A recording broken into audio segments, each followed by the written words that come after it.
कांग्रेस से पवन सिंह ने निर्दलीय चुनाव में लड़ने का फैसला लिया। अब आरएलएम के प्रधान महासचिव माधव आनंद ने बड़ा बयान दिया है। माधव आनंद ने कहा कि अगर वो बीजेपी के सदस्य हैं तो बीजेपी को उन पर एक्शन लेना चाहिए। माधव आनंद के बयान पर बीजेपी प्रवक्ता रामसागर सिंह ने कहा है कि पवन पर उचित समय पर पार्टी उचित कार्रवाई करने जा रही है।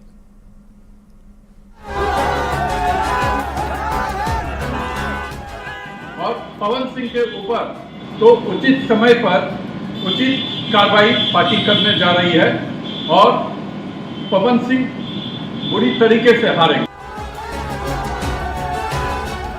भोजपुरी फिल्म अभिनेता पवन सिंह के चुनाव लड़ने के ऐलान के बाद से ही काराकाट लोकसभा सीट बिहार की सबसे हॉट सीट बनी हुई है।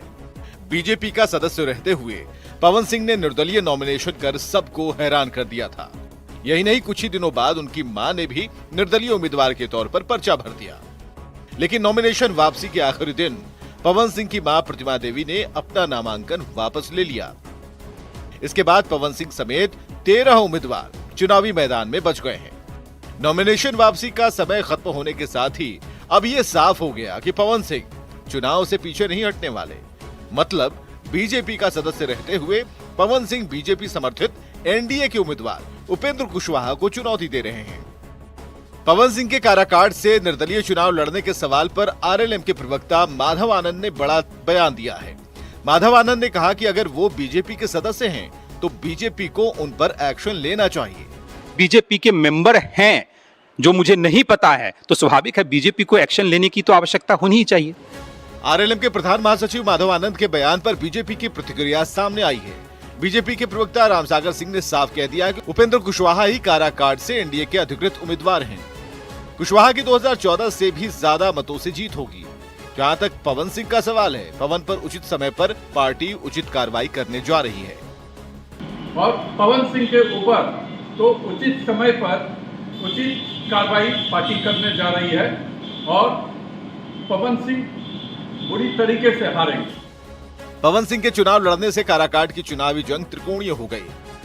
पवन सिंह एनडीए के ऑफिशियल उम्मीदवार उपेंद्र कुशवाहा और सीपीआईएमएल के राजाराम सिंह को कितनी चुनौती दे पाते हैं, ये 4 जून को आने वाले नतीजों में पता चलेगा। लेकिन इस बीच बीजेपी ने साफ कर दिया है कि बगावत किसी भी हाल में बर्दाश्त नहीं है और पवन सिंह पर कार्रवाई होगी। न्यूज़ 18 के लिए दिल्ली से अमितेश सिंह की रिपोर्ट। हाजीपुर में एनडीए उम्मीदवार चिराग पासवान ने सिविल कोर्ट परिसर में वकीलों से मुलाकात की और नरेंद्र मोदी को तीसरी बार पीएम बनाने के लिए एनडीए को वोट देने की अपील की। इस दौरान चिराग पासवान ने इंडी गठबंधन पर निशाना साधा और कहा कि विपक्ष के पास न तो नीति है, न नियम है और न ही नेता है और न तो इंडी गठबंधन के नेताओं में एकजुटता है।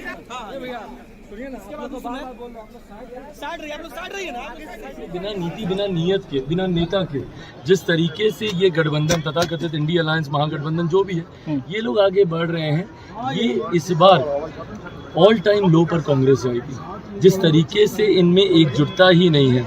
आप मुझे बिहार में बता दीजिए ना, इनके सहयोगी कई सीटों पर चुनाव लड़ रहे हैं, राजद वगैरह कितनी बार आए कांग्रेस के वरिष्ठ नेता। बीजेपी सांसद विवेक ठाकुर वैशाली के हाजीपुर लोकसभा क्षेत्र में पहुंचे और एनडीए उम्मीदवार चिराग पासवान के लिए प्रचार किया। उन्होंने लोगों से चिराग को वोट देने की अपील की। इस दौरान विवेक ठाकुर ने तेजस्वी यादव पर जोरदार हमला बोला। उन्होंने कहा कि तेजस्वी पहले खुद मैट्रिक पास करे तब दूसरों को रोजगार देने की बात करें। उस पार्टी का एक भी सांसद नहीं लोकसभा में और देश के चुनाव का मैनिफेस्टो जारी कर रहे हैं और उसका बोल रहे हैं हम 10 किलो ही देंगे, 5 किलो रोजगार दिए ना। 5 लाख। अरे पहले मैट्रिकवा पास करें तब ना रोजगार का सृजन कैसे होता है उसका प्रक्रिया समझें। अग्निवीर योजना पर तेजस्वी यादव के सवाल के बाद डिप्टी सीएम सम्राट चौधरी ने पलटवार किया। सम्राट चौधरी ने कहा कि तेजस्वी यादव का दिमाग खराब हो गया है। उन्होंने पीएम को बेड रेस्ट वाले बयान का भी तेजस्वी को जवाब दिया। सम्राट चौधरी ने सारण से आरजेडी उम्मीदवार रोहिणी आचार्य को टूरिस्ट बताया। अग्निवीर योजना में लाना चाहते हैं, तेजस्वी यादव ने कहा है दिमाग खराब हो गया है। 30 साल का नौजवान बेड रेस्ट हो गया। यही तो है कि 74 वर्ष का नौजवान इस देश की सेवा करना चाहता है। आचार्य के मामले में सर आप लोगों ने कंप्लेंट दाखिल किया है सर, क्या कहेंगे सर? देखिए ये सब टूरिस्ट लोग हैं, आए हैं, टेम्पोररी आने दीजिए। बिहार के लोकतंत्र में लालू जी के बच्चे भी भाग गए थे, जब लालू जी का जंगल राज था ना, तो बेटा बेटी भी छोड़ के भाग गया था। सीतामढ़ी लोकसभा क्षेत्र के बतनाहा बाजार में डिप्टी सीएम सम्राट चौधरी ने लालू परिवार पर हमला बोला। उन्होंने कहा कि कुछ लोगों को गुंडागर्दी करके सरकार चलाने की आदत होती है। लालू परिवार को इसमें महारत हासिल है। सीतामढ़ी में बैकवर्ड फॉरवर्ड हो गया, समझ गए, लेकिन कुछ लोग को आदत है गुंडागर्दी से सरकार चलाने का, अपने ताकत से गुंडों के बल पर सरकार चलाने का। 15 साल रहे लालू जी मुख्यमंत्री, एक व्यक्ति का नाम बताइए आरक्षण दिया हो। मुजफ्फरपुर के गायघाट में आरजेडी नेता तेजस्वी यादव ने एक बार फिर प्रधानमंत्री नरेंद्र मोदी पर हमला बोला। तेजस्वी यादव ने पहले तो पीएम मोदी की नकल उतारी, फिर कहा कि मोदी जी को पहले महंगाई डायन लगती थी, अब महबूबा बन गई है।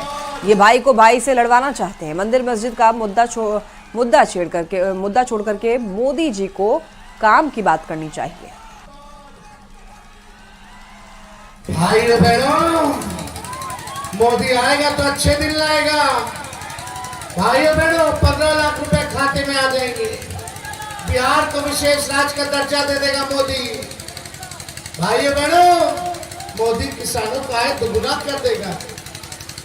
पहले 2014 में मोदी जी कहते थे महंगाई डाइन खाई क्या। पहले 400 गैस सिलेंडर मिलता था, अब मोदी जी गैस का दाम कर दिए 1400। अब मोदी जी को महंगाई डाइन नहीं महबूबा नजर आती। पढ़ाई, दवाई, कमाई, सिंचाई, सुनवाई, कार्रवाई के बारे में नहीं बोलते मोदी जी। हिंदू, मुस्लिम, मंदिर, मस्जिद, इस्लाम, सनातन, सबसे आसान रास्ता चुना है आपने नफरत फैलाने का, तोड़ने का। राजनीति का सबसे आसान तरीका, लेकिन मोदी जी काम पे वोट देना बहुत मुश्किल है। महाराजगंज सीट से इंडिया अलायंस के उम्मीदवार आकाश कुमार ने रोड शो किया। रोड शो में उनके समर्थकों ने बुलडोजर से फूल बरसाए। आकाश कुमार बिहार कांग्रेस के अध्यक्ष अखिलेश सिंह के बेटे हैं। रोड शो के बाद जनसभा में अखिलेश सिंह ने मोदी सरकार पर निशाना साधा। उन्होंने कहा कि मोदी सरकार ने छात्रों, किसानों, दलितों और अल्पसंख्यकों का केवल शोषण किया है। इस बार केंद्र में इंडिया अलायंस की सरकार बननी तय है। हम लोगों ने न्यूनतम समर्थन मूल्य पर गारंटी, कानून की गारंटी देने की बात कही। अगर हमारी सरकार बनती है तो किसान जो आज डिस्ट्रिक्ट सेल में अपना अनाज बेचते हैं, हर बजट में न्यूनतम समर्थन मूल्य तय होता है। काराकाट से एनडीए उम्मीदवार उपेंद्र कुशवाहा ने कहा है कि बिहार में इस बार विकास का अच्छा माहौल है और चुनाव प्रचार में जहां भी जा रहे हैं लोगों का खूब आशीर्वाद मिल रहा है। उन्होंने बिहार के बेहतर भविष्य के लिए काम करने वाली सरकार को समर्थन देने की अपील की। माहौल इस बार विकास के मामला में भी अच्छा माहौल है। दिल्ली में एनडीए की सरकार, पटना में एनडीए की सरकार। देखिए, ऐसे भी जिसकी सरकार रहती है उसी का प्रतिनिधि अगर चुनाव जीतता है, उसी गठबंधन या उसी पार्टी का, तो काम ज्यादा होता है। सरकार किसी की बन जाए, अब विरोधी पार्टी का अगर एमएलए एमपी जीत गया तो काम नहीं होता है। जिसकी सरकार उसी का प्रतिनिधि काम। छपरा के अमनौर में यूपी के सीएम योगी आदित्यनाथ ने एनडीए उम्मीदवार राजीव प्रताप रूडी के लिए चुनाव प्रचार किया। चुनावी सभा के मंच से योगी आदित्यनाथ ने आरजेडी और कांग्रेस को देश के लिए बड़ी समस्या बताया।